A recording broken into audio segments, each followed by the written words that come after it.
It was a rough one getting on the air today, my folks. It was a rough one indeed. Today, talking to you about Catholic attitude. Put your attitude in check, baby. Catholic attitude, very important if you expect to be saints. You got to have a good attitude. You got to have a right attitude. Everybody can be Orthodox. That's easy. Everybody can know my Catholic faith. That's an easy one, oh boy. But having a good and correct and proper Catholic attitude is all the difference between actually getting to heaven and achieving a high level of glory or going to Mass every day and still going to hell. Hey, you heard it here first. Good Catholic attitude, very important. Hello to those of you catching me live and on demand, especially those of you catching me on YouTube, streaming live, and here at home base on Substack. God bless you and thank you. This is going out live and is recorded on December 7th in the year of our Lord, 2025. 2026 is hot on our tails. Are you ready for it? No, me neither. Let's fade that music out and get this rolling. I'm also going to talk to you about an interesting story, a very interesting story that actually ties into Catholic attitude. We're talking about an old school, old-fashioned excommunication and a splinter Catholic group. Now, when I read that story to you, I'm going to tell you about it, and I'm going to read it to you. And I want you to tell me, what kind of a splinter group do you think this is? We're going to get to that really at the top. But first, I have a few words for the Protestants in the audience. Now, you might not believe this, but I have no animosity toward Protestants. I really, really don't. But I'm the kind of person who I'm fine with tabling our differences, but I can't pretend they don't exist. And when they come up, maybe I'll mention them. Maybe I'll table them a little longer, bring it up later.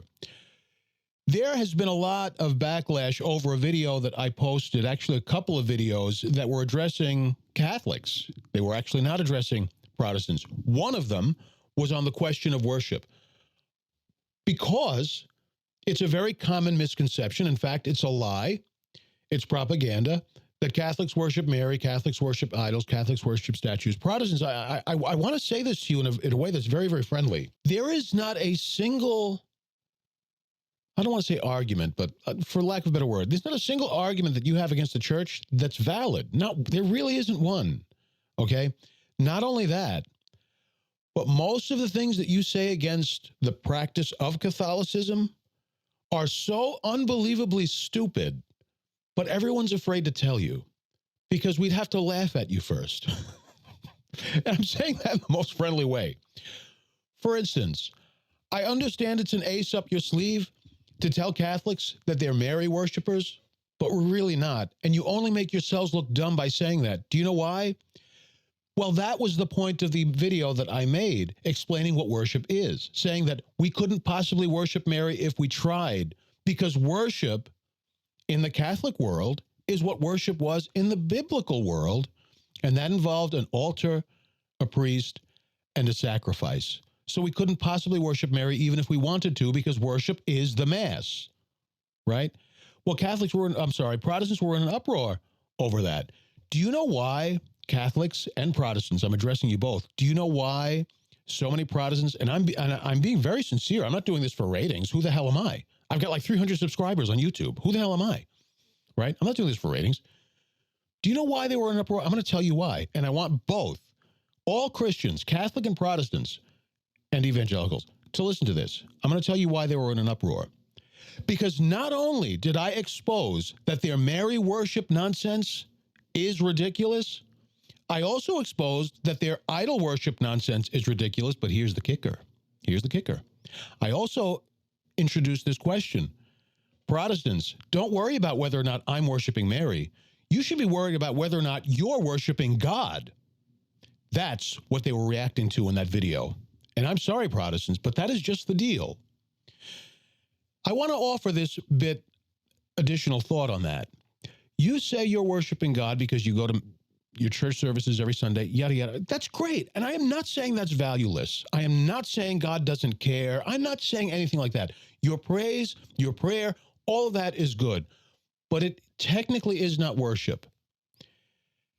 I'll get into whether or not, if you want to know whether or not there's value to it anyway and why I say there is value to it anyway, you'll have to watch the other podcasts. I'm not going through that again. But I will tell you this. I'll give you this additional bit of argumentation.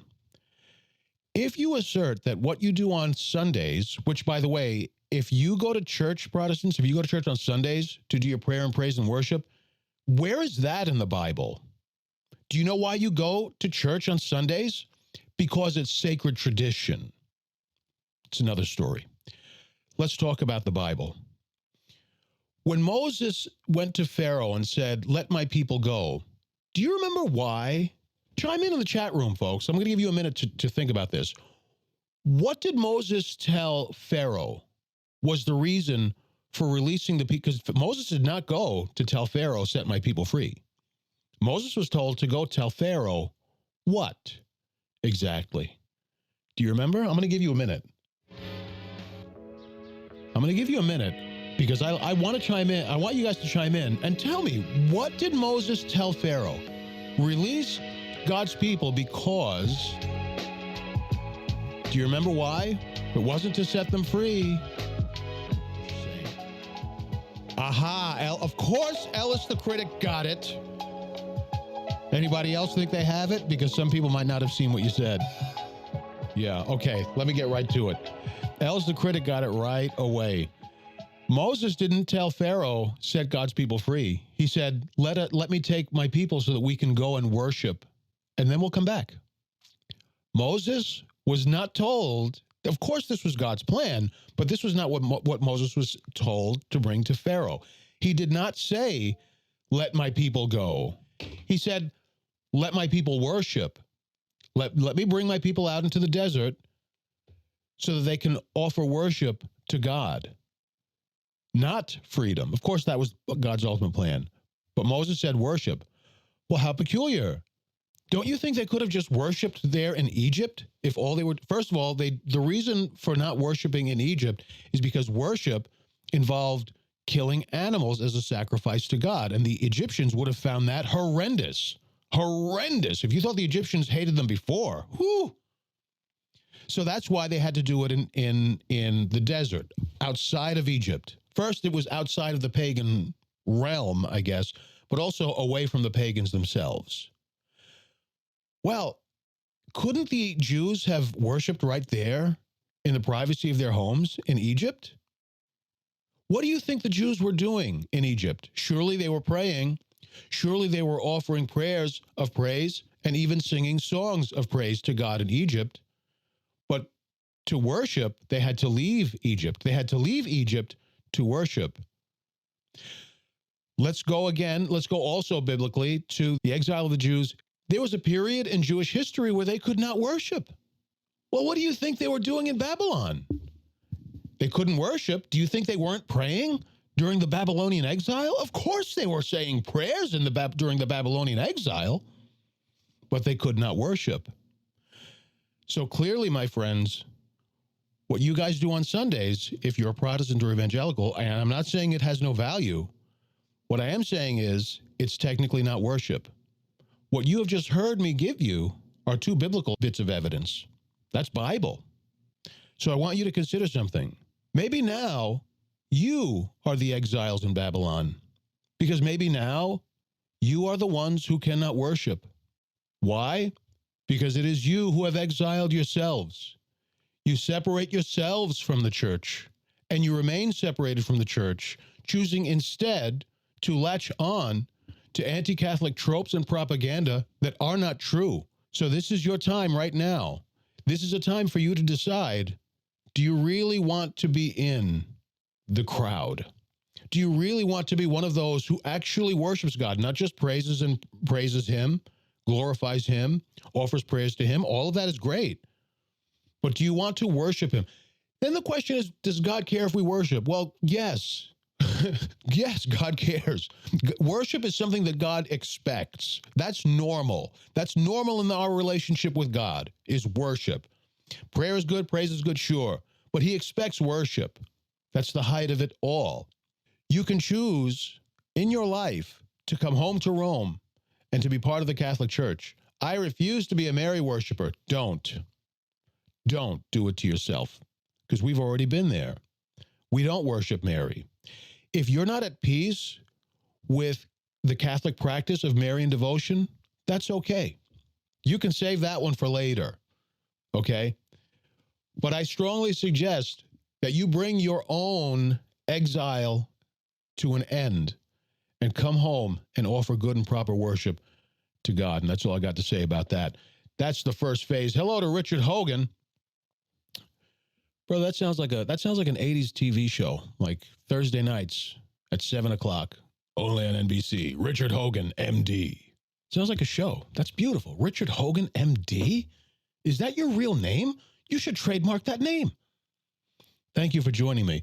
Hello to Mountains of Elysium.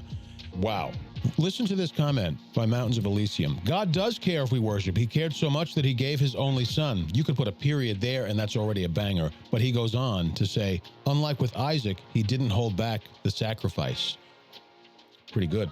Ellis says, the Lord, the God of the Hebrews, has met with us. Let us take a 3-day journey into the wilderness to offer sacrifices to the Lord our God. Exodus 3:18. Thank you, Ellis. That's what I'm saying. He didn't say set my people free. Let my people go. He said, release my people so that we can go and worship. Well, if what they were doing in Egypt was already valid worship, why does he have to let the people go so that they can go to the desert to worship? I'm just saying.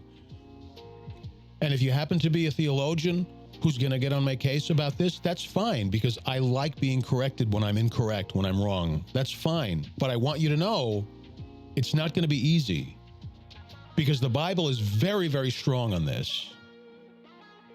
It's not going to be easy to convince me, but I am convincible. If I'm wrong, tell me. Make the argument. Please don't hand me a plate of spaghetti, which, and I mentioned this in the other show, don't hand me a plate of spaghetti where, as we unravel this, here's what we find. Well, technically, worship really does require a priest and an altar and a sacrifice. You were right about that. But, you know, prayer and praise is tied to the efficacy of the Mass. It draws its power from the Mass. So technically what the Protestants are doing, this is me unraveling the spaghetti. Technically what the Protestants are doing may not biblically be worship, but it still has value as a sort of type of almost sort of worship. Okay, that's exactly what I'm saying. So don't come at me at this plate of spaghetti that when we unravel it, we find exactly what I said, but you are too afraid to actually say it because it requires you to say that the Protestants are not worshiping. You relied on me to say that. Okay. Oh, I got no problem with it. But if you're going to come at me and try to correct me, I'm good. I'm good with that. But Lord have mercy, you better have a correction. A correction, which means I am incorrect. And you have substance that tells me how I can deliver this more correctly. We're talking about Catholic attitude. And now, as I try to catch my breath, I'm going to bring up the first and maybe the only news story I'm going to talk about tonight. Now, let me see if this will work. Oh, God, it worked. Thank you, Jesus. Thank you, Lord, it worked. Lord, look, it worked. I can't believe it. Okay, it's been a rough one, folks. I'm telling you, it has been a real rough one. The folks who join me on Discord know, because they've been listening. They were listening to me bitch and moan about this for like 15 minutes, 20 minutes during the pre-show over on Discord. I'm going to be doing a pre-show and a post-show on my Discord channel. You got to be a member of my Discord channel to get in on that gravy. Now, leader of schismatic Colorado Springs group disregards excommunication. Now, listen to me. Listen very carefully to me right now. As I'm reading this, chime in wherever you're chatting from. I'll see it. Chime in, and I want you to tell me, are these folks that we're talking about, this splinter group, are they progressives or are they radical traditionalists? I want you to chime in. As I'm reading it, I want to see who figures it out first. Okay? Let's do it. This is by Catholic News Agency, written by Kate Quinones. After receiving a letter of excommunication from the Vatican, the leader of a schismatic group in Colorado Springs told congregants he would ignore it, furthering the divide between the small splinter group and the Catholic Church. Anthony Ward heads the Servants of the Holy Family, a group that labels itself as Catholic in spite of the Diocese of Colorado Springs' declaration that the group is schismatic. In a 40-minute speech to his congregation, in which he called church authorities, listen up now, in which he called church authorities a kangaroo court of heretics and Freemasons, Ward went public November 16th about his excommunication and his plans to continue ignoring Catholic Church directives. Now, so far, because the more we get here, the more we go down into the story, the more obvious this is going to be. But does anybody know yet, are these progressives, like abortion is okay and there are 78 genders, or are these radical traditionalists? What do you think so far? I'll share this with my Protestant friend. Joe Nolan says he is considering. Movie Guy got it right away. Movie Guy is chatting with me over there on Discord. That's so great to have you over there on Discord, man. I got to tell you, Movie Guy, thank you so much for that.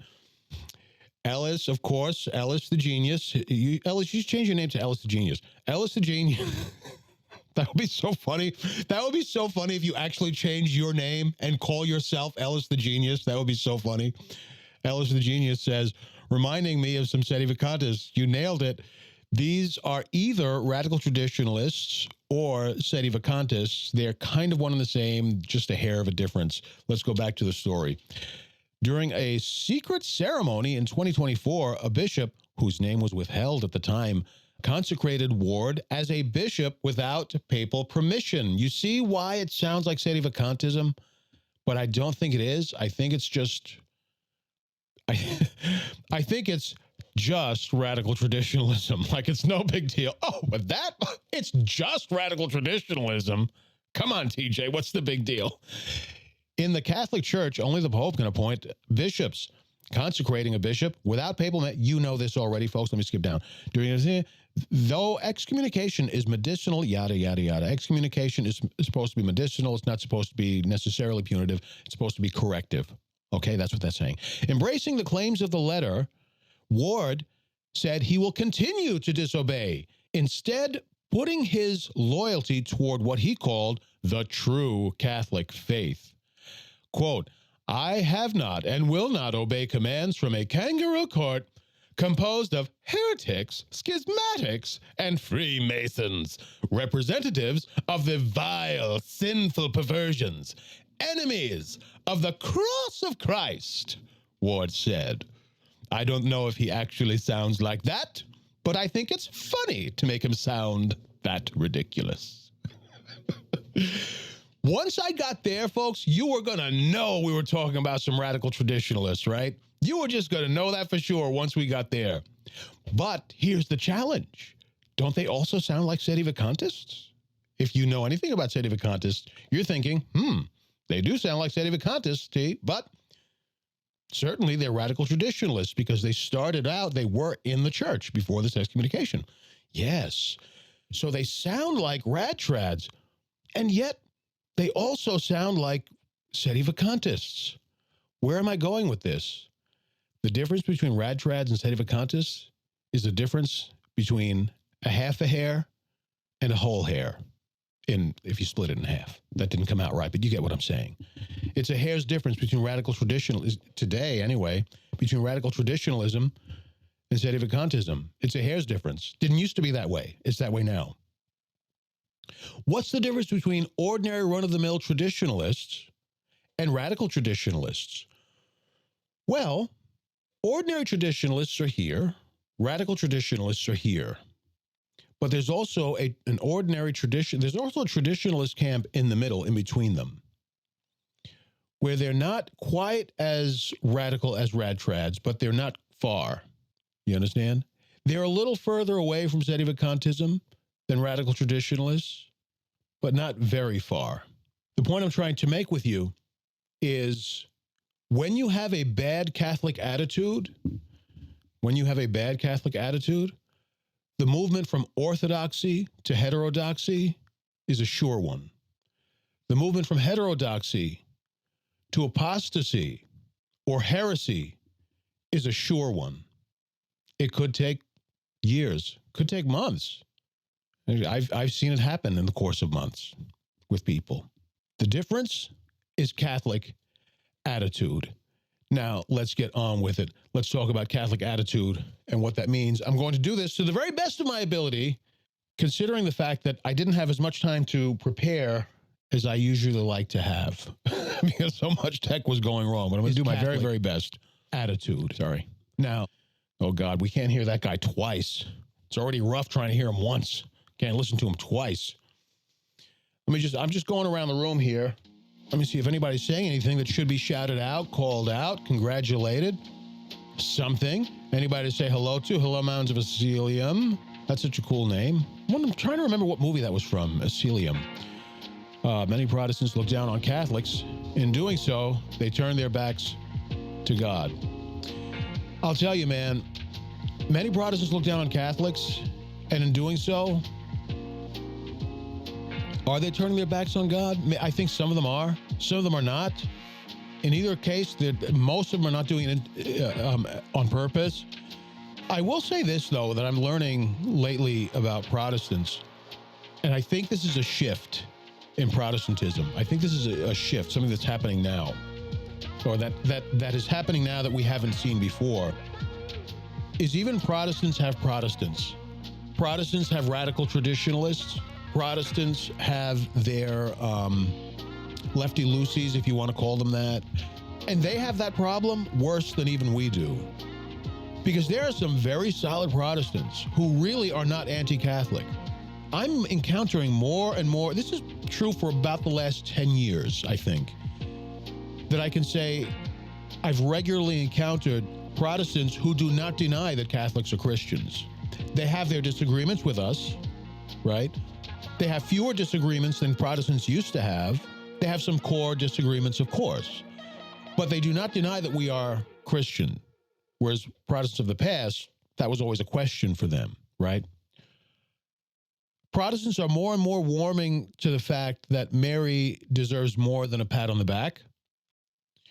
We're seeing that shift. So we're seeing solid Protestants looking toward holiness and stuff like that.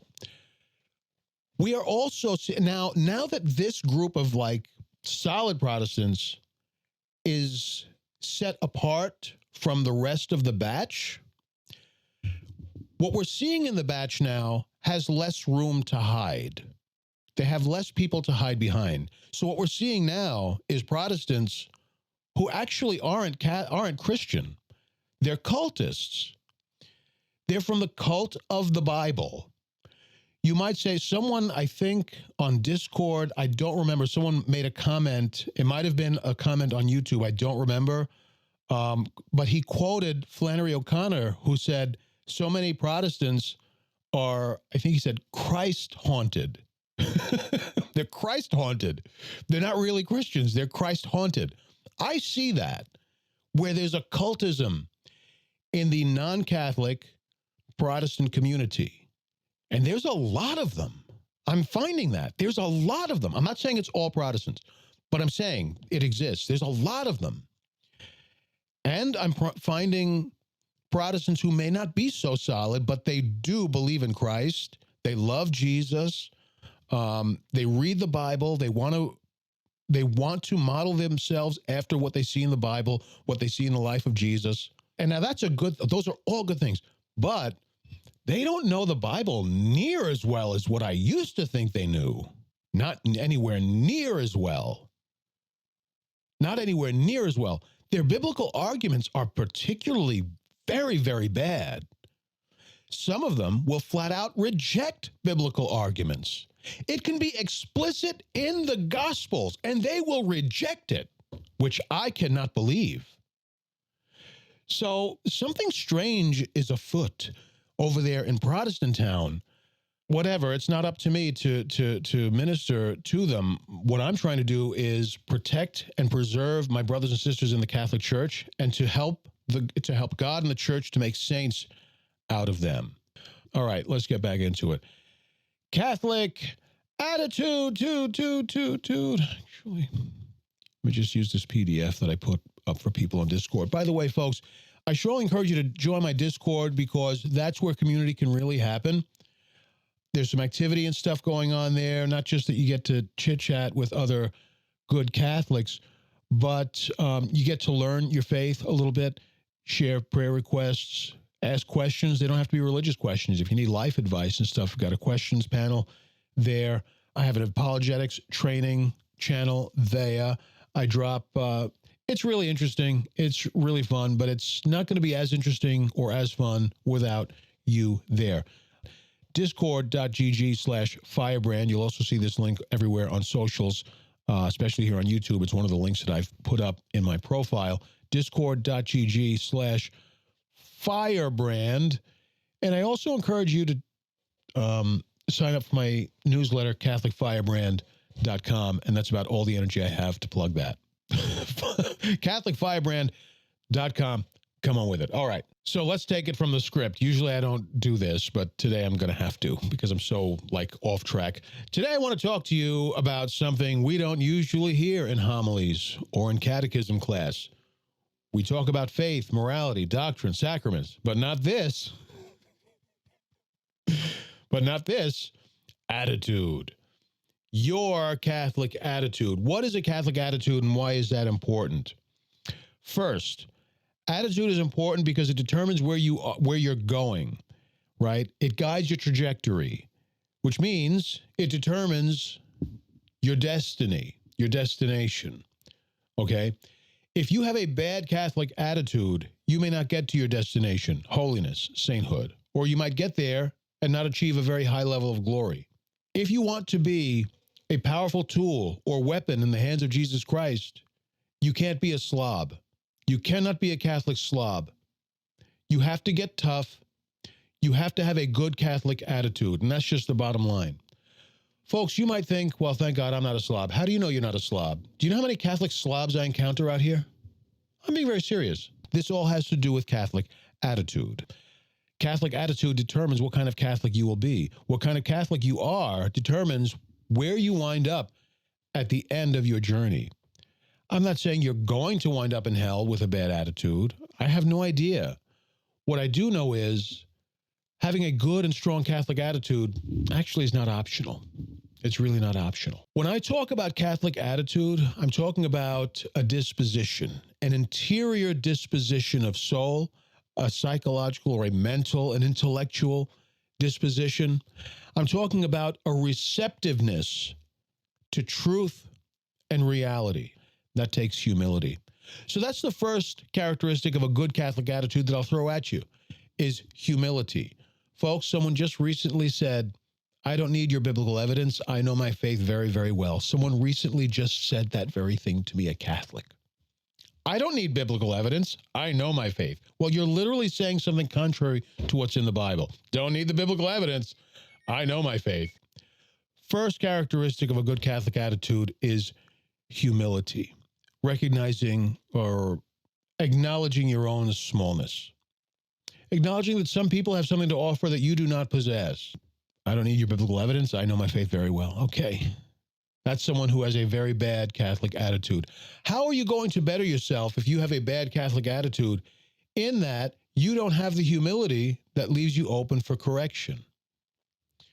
Humility, very important to have a good Catholic attitude by being humble. Humility is hard, folks. It's one of the most difficult. And I'm telling you this as somebody who's very prideful, okay? And not nearly as bad as I used to be. But I'm telling you from experience, as someone who is prideful, humility is one of the hardest virtues to build. But it's probably the most important one. That's why it's at the top of my list. Humility is very hard to build, but it's the most important one. And I will share this story again. This was very striking to me when I read this about the life of St. Anthony the Great.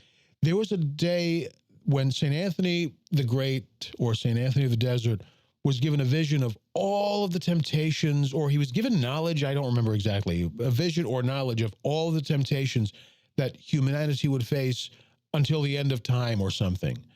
I don't remember exactly the parameter, but he knew about temptations we face today. That I can say confidently. So the Lord let him know or see all these temptations, and he said to God, and I remember in the story, he was really distraught when he saw this or learned this or encountered this. And he said, how can anyone possibly avoid all of these snares? And the Lord answered with one word, humility. It stuck with me. It really stuck with me, humility. Obedience to God. Well, we think that's an obvious one, right? Of course you have to be obedient to God. A lot of people are not obedient to God because a lot of people think what they want to think about what's right and wrong, and they want to think what they want to think about what's the glory and honor due to God. I don't need to go to church. I can worship at home. Okay. Whatever. And so on and so on. And we have to ask ourselves in humility, people like you and me have to ask ourselves too, are we inclined to total obedience to God? I can say for myself, I only recently got there where I can say I am inclined to total obedience to God. I won't always do it perfectly, but for most of my life, where was my heart with regards to that? Lord, tell me what you want and I'll consider it. Tell me what you want, I'll consider it. I'll strongly consider it, but I'm just going to consider it because I don't know if I can trust you sometimes. I can trust you, but sometimes you ask things that are just wonky or too hard, or I'm just not digging it, Lord. I'm not digging it. Tell me what you want and I'll consider it. That used to be my mentality. I only recently arrived at a place where I can say, whatever you want, Lord, I will do it. I may do it poorly. I may not do it well. I may need a lot of practice. I don't know. But whatever you want, Lord, I'm going to commit myself to it. What you want, Lord, I will do. So even those of us who are on the road to holiness, we go to Mass, we try to be prayerful, whatever. We're trying our very best. Even we have to ask ourselves, do we have an attitude of humble obedience to God? Here's one that people are going to struggle with. Do you have an attitude of humble obedience to his church? I'm going to pause and let that sink in. Do you have an attitude of humble obedience to, folks, you better really listen carefully. The Holy Catholic Church is the mystical body of Christ, and you have to obey the church. You do not have to like what the church teaches you, but you have to obey the church because what the church teaches is what Christ teaches, and you don't have to like it. I'll never forget that story in the scriptures. Lord, tell me what I have to do to achieve eternal life or something. Well, you have to obey the commandments, do the will of God, whatever it was that Jesus said. Very technical theology I'm offering you here. And he said, all of these things I have done, Lord. And then Jesus says, well, now you have to sell everything that you have and give to the poor. And the guy walks away sad. There are different ways of interpreting what Jesus means by what he says. From literal to metaphoric, it's irrelevant. The relevant part for us here is the guy walks away sad. I don't know that I want to do that, right? I don't know if I can deal with that. The guy walks away sad. I hate to say it, but sometimes the church is going to make us walk away sad. The answer is no to co-redemptrix. That might make you sad. The answer is no to the traditional Latin Mass. That might make you sad. The answer is no to female priests and deaconesses. That might make you sad. What about those of you who don't care for the TLM? You don't care if there's a TLM or not, and you never wanted, female priests in the first place. Well, sometimes the church is going to teach you something, or sometimes the church will guide you to something that makes you sad. Sometimes the church will guide you to something that will make you sad. It could be a teaching. It could be a ruling. It could be an attitude adjustment. It could be your conduct. It could be your voice. You don't think, let me tell you, I wish the church had my voice. I wish the church spoke with my voice. Something a little more John the Baptist, right? Something a little bit more Moses in the Ten Commandments movie with Charlton Heston. I wish the church spoke with my voice, but the church does not speak with my voice. The church speaks with her voice. And if I am going to accept the honor of evangelizing, doing the work of the gospel, etc., then I have to accept the responsibility to speak with the church's voice. Sometimes the church will come out with a ruling or a statement or whatever, and I'm like, you got to get tougher than that. And by church, I'm talking at like the Vatican level. You got to get tougher than that. But that's my problem. That is the church's voice for whatever reason. Maybe the church at a parish level can get tougher. Diocesan level can get tougher. Sure, maybe. But my point is, all of us are going to be challenged by God, by Jesus Christ in the gospel, or by the Holy Catholic Church, by her voice, her guidance, her decrees, her judgments, her teaching. That's normal. But to have a good Catholic attitude, you have to have a humble attitude of submission and obedience. Does that mean you have to have blind faith? I'm going to do this very quickly. There's a difference between two types of obedience. Filial obedience is where we want to get to, where we obey totally and completely for love of the church, out of trust in the church, which is an extension of our love and trust of God. It's an extension of God is not out of the equation. It's an extension of our love and trust in God. Wow. A lot of things going on Discord, man. I don't know what's going on. I just keep seeing a lot of messages coming up there. Probably somebody's trashing me there right now. That's the kind of trust that we have to have. Total, right? Total obedience out of total trust and affection. You don't have to obey like a slave, right? Out of fear or out of sheer stupidity. I'm too stupid to know any better. You don't have to obey like a slave, but you do have to totally obey like a child. Not like a slave, but like a child. That's not blind obedience. That's humble submission. And there's a difference. You understand? That is good Catholic attitude. I was just having an exchange with someone on Substack today. It was a fairly brief exchange. And the guy was very blunt, which I can dig. It was a good conversation. He was blunt. He was clear, true to himself, not backing down from his thoughts and ideas. And I dig all that. But he was nice. He was respectful. It was just a really nice exchange. And I was telling him what I'll share here with you. 30 years as an evangelizer, I have never known the church to be so resistant to learning. By the church, I'm talking about the people. I have never known Catholics to be so resistant to learning and correction, ever, until just lately. I don't know, past decade maybe. I mean, like super resistant to learning. Super resistant to learning.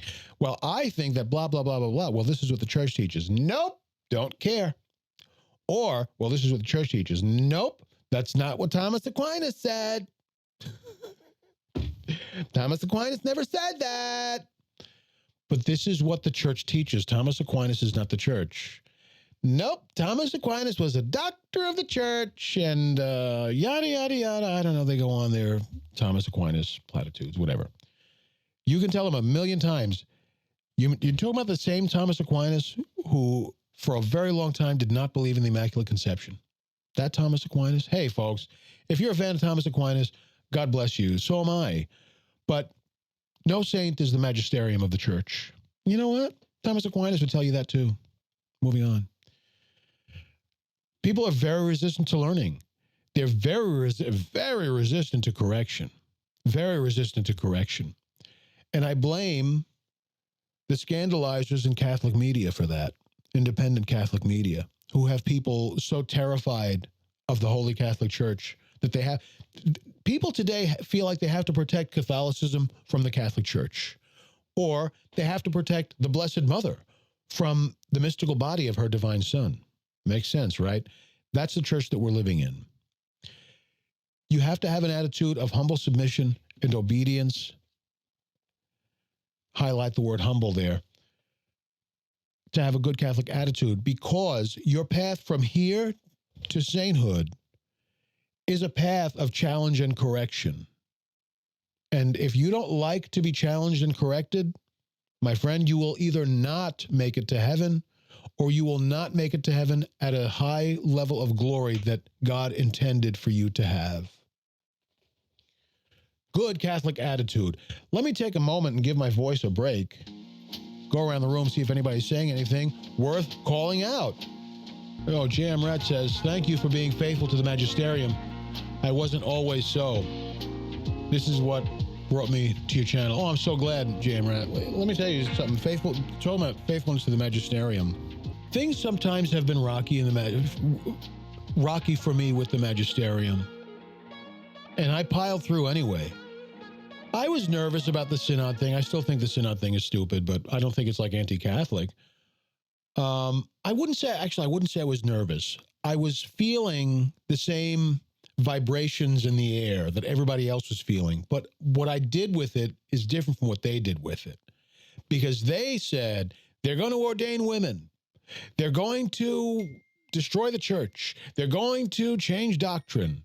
And I absolutely refuse to go there because those things are crazy. And I know the church doesn't go crazy. Well, maybe people in the church do, but I knew there was going to be no change of doctrine and so on and so on. The point I'm trying to make is I felt those vibes, but I just was not going there. I just was not going there. You have to be faithful to the magisterium, absolutely. Sometimes what you'll get from the magisterium or from the Pope is going to be challenging, confusing, frustrating. Too bad, that's your problem. That's what I have to say about that. I'm not even going to intellectualize it. Too bad, that's your problem. Deal with it. Because the church speaks with Christ's authority. And I have always known and trusted the church to be a very, very good mother, caring not just for my soul, but the souls of the children of God, the sons of God, the daughters of God. Their souls are in such good care with the Holy Catholic Church.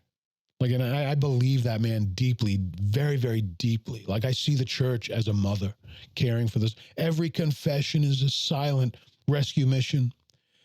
Every consecration of the Eucharist and handing out the Eucharist to people, you're giving them the power of heaven, for them to consume.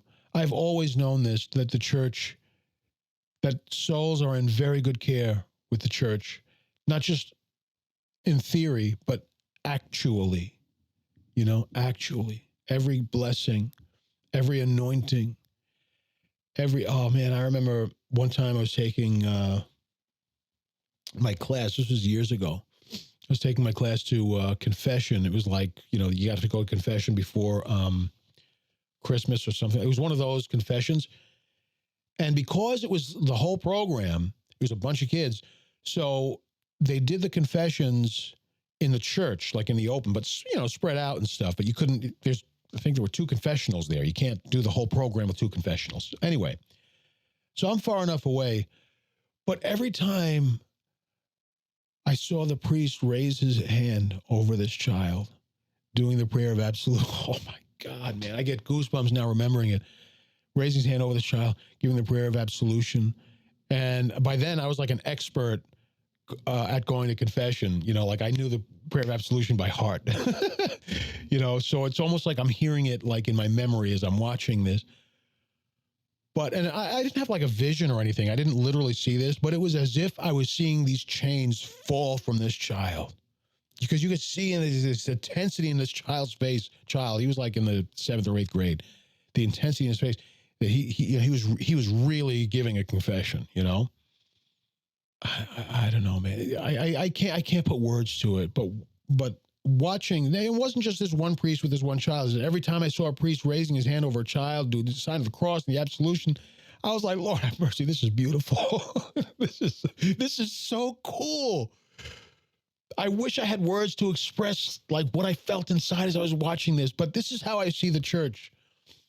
And if the church tells me something that doesn't make sense, well, who am I talking about? I'm talking about the church that I know cares for the sons and daughters of God. Our souls are in good care with with the church, the magisterium of the church. I'm confused by this teaching, but okay. If you say this is true, then it is true. And that's it. Well, the clouds are made of cotton candy. Okay. If you say it's true, and that's it. I've spent long enough verifying your claims, Holy Mother Church. And what I've taken away from like my teenage years is no matter what the church tells you is true, it's the truth. It's definitely the truth. The church is so careful and so thorough.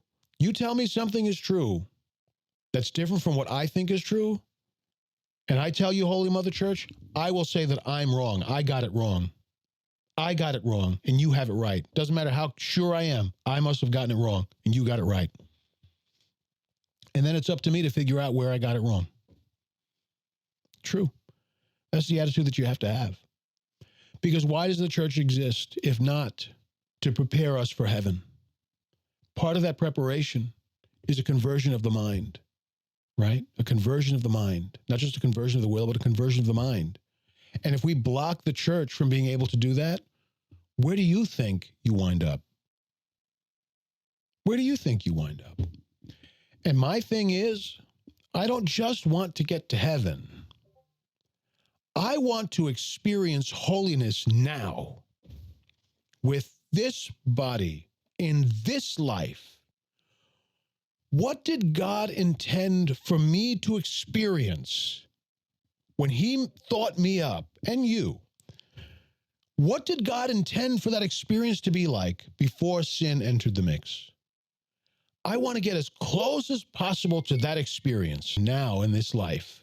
Total convert as much as possible in this life. Do you think that I believe I can get there by grading the magisterium of the church?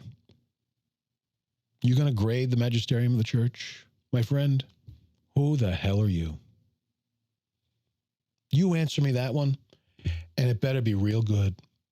It better be real smoking hot good. Who the hell are you? You'd better be so educated and so experienced and so eloquent. And let me tell you, tough guy, better be a whole lot of humility in what you say. It better be, and it better not be a lick bit of pretense in it. Who the hell are you? Because if you are going against the magisterium of the church, you had better be damn impressive. And to those of you who are the opposers, I'm going to tell you now, none of you impress me. You truly don't. So please, if you're going to try to match wits with the magisterium, you better practice. Practice real hard, chum. Real hard. Mountains of Elysium says, the magisterium can be wrong, but God will always correct it to the greater glory of the church. That's a good point. The Arian heresy, after the church overcame, she was stronger. See, but the Arian heresy was not the magisterium of the church. The magisterium long declared Arianism, or what was believed by the Arians, to be an error. Some members of the church, some bishops, I guess high-level bishops, I don't remember, I guess some members of the magisterium, individuals, were Arians, yes. But the magisterium of the church had already said that is an error, that is heresy. Interestingly, after the church declared that to be a heresy, there were still Catholics who held on to it and said, nope, it's true. Sound familiar? And I'll leave it at that. Okay. Let's continue to have a good Catholic attitude. Be open to correction. Be united rather than divisive. Folks, the church mirrors the eternal. The church is not eternal. So how can the church mirror the eternal? Well, let me give you one example. The consecration of the Eucharist. That's happening eternally in heaven. Well, we can't do it eternally. So the way we mirror the eternal is to repeat it. Do this as a remembrance. We repeat it at every Mass. We repeat it. Okay? Eternity, think of it this way. Eternity happened and is happening and will be happening all at the same time. So the way we reflect that Eucharistically is to repeat it. Doing this as a remembrance, right? Repeat it. One of the things that we have to reflect in the eternal order is our unity, our oneness, our wholeness. Obviously, we're not going to be, if there's 10 billion Catholics, it's not going to be 10 billion copies of each other. But being unified, first, it's a requirement of the church to be one, but also it's a requirement for us as people who come from the eternal and are destined to go to the eternal, because we ourselves are not eternal. we have to maintain that spirit of oneness and unity. When we are saying, well, I have a spirit of oneness, but you're the one who's wrong. When we're saying that to someone who's another Orthodox Catholic, you're not, oh God, folks, you know, people get on my ass because though I kneel for communion and receive on my tongue, which you would think would please the traditionalists, and I've been doing that for like 25 years, you would think that would please the traditionalists. Nope. Wouldn't you know, and this has happened to me at least a dozen times, that there's always a traditionalist who has to get on my case because I only kneel on one knee. I kneel on one knee because I have a little bit rickety knees, just a little bit. I don't want to risk it being difficult to get down than difficult to get up from two knees. I want to kneel, receive, and get out of the way. I don't want to make a spectacle of myself. So I receive on one knee because it's easier to do it that way. It's easier to go down, go up. Doesn't matter if my knees are not great that morning. Wouldn't you know? There are people who get on because you ought to get down on both knees. You're doing it wrong.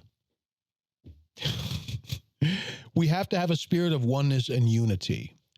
And when we're always criticizing the hell out of everybody else because they're not as perfect as we are, when we are creating and sustaining subcultures within the church, creating churches within the church, just in case, this is not even new.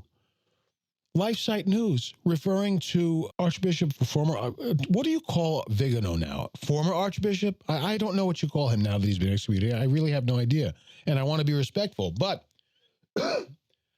LifeSite News is like, anyway, refers to him as a traditional cardinal. You notice the traditionalists are always doing this? They're referring to people and things as traditional this and traditional that. Why can't he just be a cardinal? Why do you have to set him apart? Is his baptism not enough? Why do you have to set him apart by putting traditional in front of the name? Why do you have to set Catholicism apart by putting the word traditional in front of it? Like a tool. Catholicism is already traditional. So by you putting traditional in front of Catholicism, it's bad grammatically, but also it means you're saying something with that label. You're saying you're other than Catholic. You're deeper than just Catholic. You're uber Catholic. My friend, that is not a spirit of oneness and unity. That's a spirit of division, divisiveness, disunity. And every time you say things like, I go to a traditional parish, you're doing it all over again. I read a traditional Bible. You're doing it all over again. Okay, then you're uber Catholic. Listen, folks. If you are that Catholic, here's what you should do. You should leave the church, renounce any fidelity to the papacy, and declare that the papacy is vacant. And you can call yourselves sedevacantists, because effectively that is where you are oriented toward. I'm not saying in your hearts right now you are sedevacantists, but that is where you're oriented toward. Many sedevacantists used to be ordinary old traditionalists. And then they were radical traditionalists. And then they were sedevacantists. You think that won't be you? I guess you're special. I guess you're preserved by the Holy Spirit from such grave error. It's not like we've seen that sort of thing in the church before. So I'm sure you'll be safe. And I realize, folks, that there are traditionalists out there who are not crazy. And I'm sorry that you all have to share the same label, because I know you're not all the same people. I'm sorry, but I didn't make up the label. If you don't want to be lumped into that same crowd, you want my advice? Get rid of the label. It's not doing you anything good. It's only doing you harm. Okay, one more thing before I bring the show to a close. To have a good Catholic attitude, you have to be rooted in love, not fear. Love that acts, not just feels. I will go further to say a love that acts, not just feels, but also a fear, if you have fear, a fear that acts, not just feels. Sometimes fear is valid, right? But that's not what I'm saying in these notes. But let me just continue. Sometimes fear is valid or understandable, but it's what you do about it that defines you, right? So when I say rooted in love, not fear, sometimes fear will happen, but you cannot act on it. You have to act on love. Rooted in love, not fear. That's how you have a good Catholic attitude. Because it's very easy to be a card-carrying member of the Catholic faith. It's even easy to be Orthodox. But true orthodoxy, the literal meaning is right belief, orthodoxy. True orthodoxy is not just believing what you're supposed to believe. It's having a disposition. It's having a correct disposition, a correct attitude. Because I can point to I'm speaking rhetorically. I can point to 1,000 Orthodox Catholics who have such poor Catholic attitude that it wouldn't shock me in the least if they wind up in hell. I'm not saying they will go to hell. I'm talking about a snapshot here. And in that snapshot, if they were to wind up in hell, I would almost not be surprised. Because having right belief is not enough. You can have right belief on the left or on the right and still have such a poor Catholic attitude that the Lord just can't penetrate. The Lord can't. How many Catholics do you know who swear they know the faith up and down, but they're the nastiest people you've ever met? Nasty, just like nasty, right? You see how that happens? Because they may be Orthodox, but they do not have a good Catholic attitude. Do you want to spend eternity in heaven with them? No, right? Do you think the Lord is going to subject you to them that way for all eternity? Nope.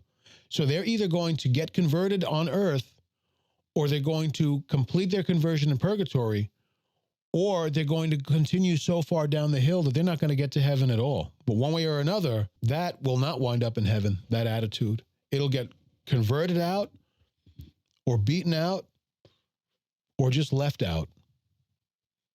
Orthodoxy is just not enough. You have to have a good Catholic attitude. Before I take this to a close, I wanted to encourage you one additional time to sign up for the newsletter, Catholic Firebrand. CatholicFirebrand.com is the Firebrand Dispatch, CatholicFirebrand.com. It's my newsletter where I put together the different things that I've published and produced that week or since the last newsletter. Sometimes it's articles, podcasts, sometimes it's both, whatever. This way you don't have to follow me across various platforms and things. If you're interested in the things that I write, if you're interested in the things that I podcast, but you don't want to follow me everywhere, that newsletter puts you in the know. Also, I'm going to use that newsletter to send out relevant updates for people who really enjoy what I do. For example, there's some things that I do in the Discord server that some people just, for the life of me, they just will not go onto Discord, and that's okay. But there are some things I wish they could enjoy. Like I do a Church Fathers thing there. I don't really write it. I just kind of offer something from the Church Fathers, and I give like a 1-paragraph explanation or a reflection. It's really the Church Fathers who are doing the talking, right? I wish more people could enjoy that because I only do it on Discord. Maybe sometimes I'll send that to the newsletter people. Maybe sometimes I'll send my podcast scripts instead of just giving it to people on Discord. Maybe on occasion I'll send it to the newsletter people because it's not really a script like now you say this and now you say this. It's really the structure and substance of what I'm doing the show about. And it's something that you could learn from. You might be interested in looking at.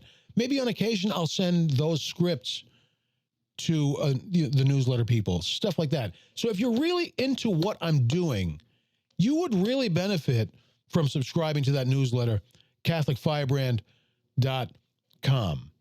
It keeps you in the know of the things that I published. And I'm going to start putting out a couple of little extras that right now only the Discord people are getting. Maybe here and there I'll share one of those like special things with you guys, like the Church Fathers thing or the show scripts thing or my scriptural reflection. I don't know. What do you want from me? What do I know? CatholicFirebrand.com. I also want to encourage you to join us on us, right? Not just me, joining us on Discord, discord.gg/firebrand. It's a nice little community. It's pretty active, but it's pretty small, and that's okay. I don't care if there's 30 people there or 30,000 people there. I really don't care. as long as you enjoy it, because, and I mean this, it's not about me. Come join me. It's about all of us together. What I do for my part is I try to provide some features and things that make it a little educational, entertaining, whatever. Discord.gg/firebrand. You will find that link everywhere. All right, man, now I'm starting to get loopy. Oh, man, I'm going to do a post-show chit-chat session over at Discord. Discordians, hear me when I tell you, okay? The channel you want to go to for this post-show thing, you know how I have like different like virtual rooms set up, and one of them is the studio? In the studio, you will see that I have audience, which is a voice channel, and then I have audience, which is a text channel, and then I have, I think, backstage, which is a voice channel. We're going to convene in the audience channel under the studio. I think it says audience chat, that channel. We're not going to do a voice one, especially my voice now is like shot. So I'm going to do a post-show chit-chat. I'm going to hang out there for like 10 minutes. If nobody shows up, that's okay. If people show up and want to chat, that's great. I'll chat with them as long as they want to chat But if nobody shows up, I'll only be there for 10 minutes. This has been a very strange episode of Firebranded. I have been your host, TJ Haynes, the undisputed technician of the truth, and I paid a very, very, very high price over the course of 30 years, ladies and gentlemen, to be able to say that with total truth and confidence. The undisputed technician of the truth, TJ Haynes, signing out of here. Say Hail Mary for me and my family. God bless you. God be with you all. Bye-bye.